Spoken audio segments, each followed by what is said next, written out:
Jadi Iya. menurut Undang-Undang Nomor 35 Tahun 2014 tentang Perlindungan Anak,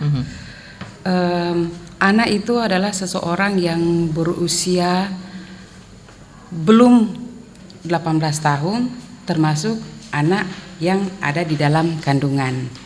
Ya, jadi kategori usia anak itu belum mencapai usia 18 tahun atau 1 hari sebelum 18 tahun, termasuk anak yang masih dalam kandungan. Dalam kandungan. Jadi kalau dia sudah di atas 18 tahun sudah tidak masuk dalam kategori usia anak. Abi berbicara tentang pemenuhan hak anak, siapa yang bertanggung jawab? Pemenuhan hak ini yang bertanggung jawab ada berbagai pihak, antara lain yang pertama negara. Dalam hal ini pemerintah, baik pemerintah pusat maupun pemerintah daerah, provinsi maupun dan kabupaten kota. Kemudian yang bertanggung jawab terhadap pemenuhan hak anak ini juga ada dari masyarakatnya. Kemudian orang tua ataupun keluarga, serta tanggung jawab dari anak itu sendiri, dari pribadinya. Jadi kita bicara kembali tentang anak, ya tadi sudah dikatakan oleh Bu Nita, anak berarti ketika dia dalam janin saja sudah disebut anak. Berarti siapa akan bertanggung jawab? Pertama siapa yang membuat dia, gitu ya? Itu pertamanya dulu ya, karena itu fondasi awal gitu. Ketika dia lahir adalah hak anak itu bagaimana hak asasi anak. Anak adalah manusia di mana dia juga memiliki hak asasi untuk bertumbuh, berkembang sehingga dia bisa dilibatkan berpartisipasi aktif dalam lingkungan masyarakat. Seperti itu kalau bicara tentang perspektif dari psikologi gitu tentang hak anak. Jadi hak anak ini adalah bagian dari hak asasi manusia yang wajib dijamin, dilindungi dan dipenuhi baik oleh orang tua, keluarga, masyarakat maupun negara. Dalam hal ini pemerintah, yang di dalamnya ada kami, pemerintah Provinsi Sulawesi Utara, Dinas Pemberdayaan Perempuan dan Pengembangan Daerah Provinsi Sulawesi Utara. Setiap anak ini memiliki hak yang sama karena anak merupakan anugerah Tuhan atau ciptaan Tuhan yang harus kita jaga, kita lindungi dan harus kita penuhi hak-hak mereka. Pertama, bagaimana hak untuk hidup. Bahwa setiap anak berhak untuk hidup dilindungi sejak dalam kandungan ya, dari lahir itu. Makanya kalau kayak bicara tentang kondisi anak Ibu, ketika saya sebagai psikolog klinis, kami akan asesmen orang tuanya bagaimana dalam proses kandungan gitu. Karena dalam proses kandungan ini kan kita melihat apakah orang tuanya menerima enggak anak ini gitu. Berarti itu kan akan memperhitungkan bagaimana dia ke depannya. Ketika orang tua menolak ataupun mungkin seorang ibu mendapatkan perlakuan yang tidak menyenangkan dari pasangannya, ini bisa berpengaruh ke tumbuh kembang anak. Jadi yang pertama hak anak untuk hidup, dan kedua adalah tumbuh kembang anak. Anak akan bertumbuh berkembang secara fisik, mental, dan kemudian sosial dan emosional. Secara fisik, nah ini bicara tentang kondisinya. Beberapa kasus ya yang didapati ya Ibu Nita, ya ini kembali lagi bagaimana ketika anak dalam kondisi sakit misalnya. Datang di usia misalnya sudah 3 tahun. Setelah cek ibu, bapak, kenapa anaknya baru datang di usia 3 tahun? Sedangkan kelihatan dia punya keterlambatan bicaranya sebenarnya dari usia 2 tahun sudah mulai kelihatan.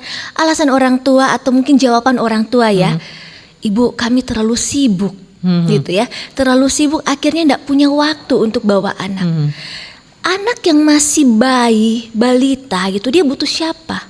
Dia butuh pastinya parentsnya dong. Parentsnya itu orang tua atau orang terdekat dia untuk bantu dalam pertumbuhan fisik. Baru kemudian tentang emosional, kita bicara psikis. Psikis adalah emosional, baru kemudian pikiran. Kadang orang tua berpikir atau orang dewasa berpikir bahwa anak ini masih bayi kok, anak ini masih balita yang anak-anak enggak tahu apa-apa. Kalau kita recall kembali memori kita, usia 2 tahun kita pasti mungkin masih ingat. Begitu pula dengan anak-anak. Jadi apa yang orang tua isi ya Bu ya, pada saat dia usia balita itu dia bisa recall kembali dan itu bisa mempengaruhi kondisi emosi. Iya. Makanya Ibu ya, ketika mungkin dia remaja atau dewasa, orang tua akan bertanya kembali, kenapa kamu marah-marah? Nah, siapa yang membentuk anak itu dari usia balita?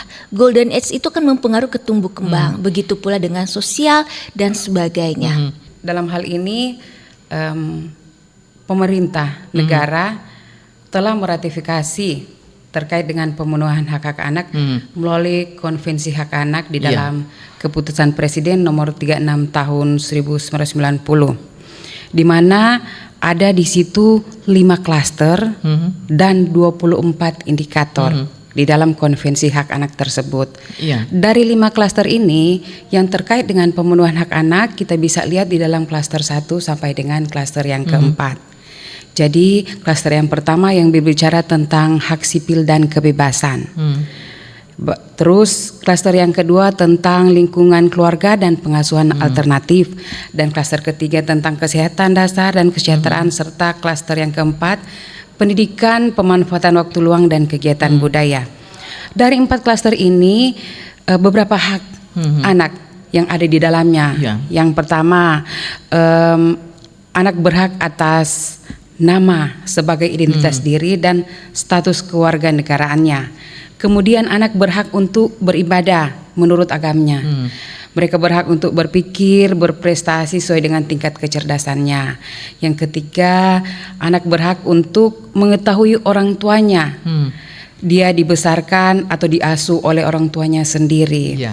Dan kemudian anak berhak memperoleh pelayanan kesehatan, jaminan sosial sesuai dengan kebutuhan fisik mereka. Kemudian anak juga berhak mendapatkan pendidikan pengajaran dalam rangka untuk pengembangan pribadinya. Dan yang terakhir, anak berhak untuk menyatakan dan didengar pendapat mereka. Jadi mereka berhak untuk berpartisipasi baik dalam bidang pembangunan maupun kemasyarakatan. Bagaimana kita bisa mengukur bahwa anak itu sudah mendapatkan haknya? Misalnya contoh seperti ini. Orang tua menuntut anak untuk mendapatkan nilai yang excellent, untuk mendapatkan nilai 100. Adik, kakak kamu harus seperti ini ya. Tapi kembali lagi dievaluasi, apakah orang tua sudah memberikan hak anak itu? Hak anak yang seperti apa? Oke, kami sudah berikan kok fasilitasnya. Kami berikan dia sekolah yang terbaik, kami berikan guru les gitu ya, dan yang lain-lain. Tapi ternyata di luar sana ada yang miss, ada yang kurang. Kedekatan emosional, bonding antara orang tua dan anak, sedangkan anak itu butuh. Akhirnya ketika dia tidak mendapatkan itu atau ada yang kurang terlewati, ini akan mempengaruhi kesehatan mental anak. Jadi bagaimana mengukur anak itu dia bisa memenuhi kebutuhannya adalah ketika dia bisa hidup secara fisik sehat, secara mental dan juga secara sosial. Bagi anak-anak, teruslah bertumbuh dan berkembang menjadi anak-anak kebanggaan orang tua, masyarakat, serta bangsa dan negara. Raihlah cita-cita yang kalian harapkan. Negara, pemerintah, masyarakat, maupun orang tua berusaha mendukung, melindungi, dan memenuhi hak-hak kalian. Dalam teori John Locke itu ada namanya teori tabula rasa. Anak ketika dia lahir seperti kertas putih. Dan siapa yang akan mengisi kehidupannya? Pertama, orang terdekat dia, orang tuanya, parentsnya, dan kemudian gurunya, baru kemudian masyarakat dan pemerintah juga terlibat dalam bagaimana tumbuh kembang dan anak akan menjadi apa nantinya. Karena kembali lagi ke teori tersebut, semua stakeholder termasuk dirinya, karena anak juga adalah dirinya sendiri, berhak untuk membantu dirinya juga. Kanal Informa.